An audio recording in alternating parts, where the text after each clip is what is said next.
कितने अच्छे हुआ करते थे। दोस्तों के साथ मस्ती, एक दूसरे की छुट्टी के इन समय इंतज़ार करना, घर जाते समय मस्ती करते हुए जाना, उन दिनों की बहुत याद आती है। मेरा एक दोस्त था जिसका नाम अमित था। अमित पढ़ाई में बहुत होशियार था। वो एक गरीब घर से था, देखने में भी सुंदर था। हर समय पढ़ते रहना उसे अच्छा लगता था और स्कूल के शिक्षक भी अमित को पढ़ता हुआ देखते बहुत खुश होते थे। वो हमारे स्कूल का टॉपर बच्चा था। अमित अपने माता पिता की एक ही संतान थी और वो अमित को बहुत प्यार करते थे। अमित हमारे स्कूल का सबसे सुंदर लड़का था। कक्षा की सब लड़कियां उसकी दीवानी थी। अमित की नशीली आंखें हर समय किसी को अपनी ओर आकर्षित करती रहती थी। अमित बहुत ही अच्छा लड़का था। हर कोई उसकी तारीफ करता था। बात उस समय की है जब हम 10वीं कक्षा में पढ़ते थे। गर्मी की छुट्टियों के बाद जब स्कूल खुले तो हम सब ने स्कूल जाना शुरू किया था और पहले ही दिन अमित की टक्कर स्कूल में आई एक सुंदर सी लड़की के साथ हो जाती है। वो लड़की अमित को बहुत भला बुरा कहती है, लेकिन अमित उसको ही देखता रहा और मुस्कुराता रहा। जब हम अपनी कक्षा में गए तो आगे वो लड़की हमारी ही कक्षा में थी। दरअसल हमारे शहर में उसके पिताजी की बदली हुई थी और इसलिए अपनी 10वीं की पढ़ाई पूरी करने के लिए उसने हमारे ही स्कूल में दाखिला लिया था। उस सुंदर लड़की का नाम सोनाली था। सोनाली भी पढ़ने में अमित की तरह ही थी। अमित ने जब सोनाली को अपनी ही कक्षा में देखा तो बहुत खुशी से झूमने लगा। शायद अमित को सोनाली से प्यार हो गया था। सोनाली थी ही इतनी खूबसूरत। उसके लंबे बाल, बड़ी बड़ी नीली आंखें और उसकी वो मुस्कान हर किसी को अपना दीवाना बना रही थी। सोनाली को देखकर कोई भी उसका दीवाना हो जाए, इतनी मनमोहक थी वो। ऐसा लगता था जैसे कोई अप्सरा जमीन पर उतर आई हो। सोनाली में एक ही कमी थी, वह बहुत ही घमंडी और नकचढ़ी लड़की थी।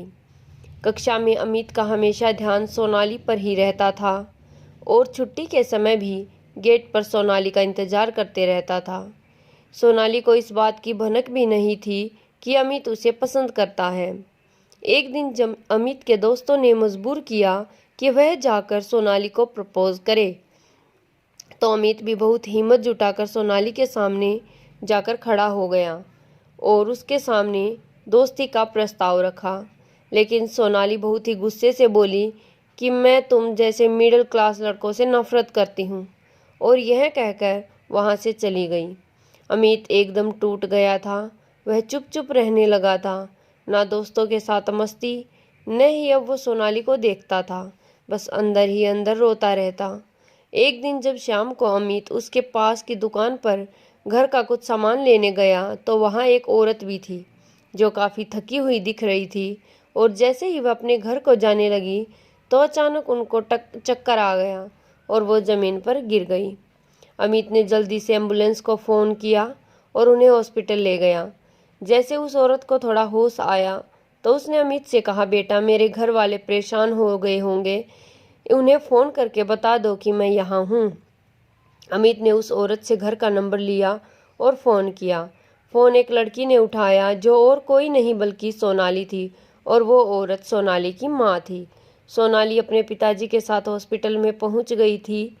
जैसे ही वो अपनी माँ के पास जाती है तो पास में खड़े अमित को देखकर हैरान हो जाती है, और सोनाली की माँ सोनाली को कहती है कि अगर आज यह लड़का नहीं होता तो शायद मैं आपके साथ नहीं होती।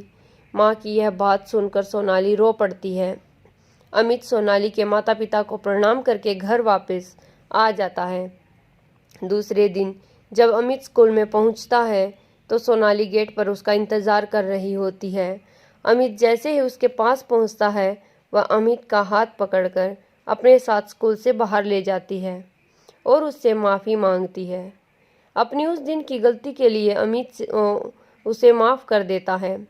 आज सोनाली उसे प्रपोज करती है और अमित हाँ कहकर उसे अपने गले लगा लेता है और दोनों एक दूसरे का हाथ पकड़कर स्कूल में जाते हैं। जब आप किसी से सच्चे दिल से प्यार करते हैं बिना किसी लालच के, तो ईश्वर भी आपका साथ जरूर देता है। धन्यवाद दोस्तों। मेरी कहानी आपको कैसी लगी? अगर अच्छी लगी तो लाइक शेयर सब्सक्राइब ज़रूर करना।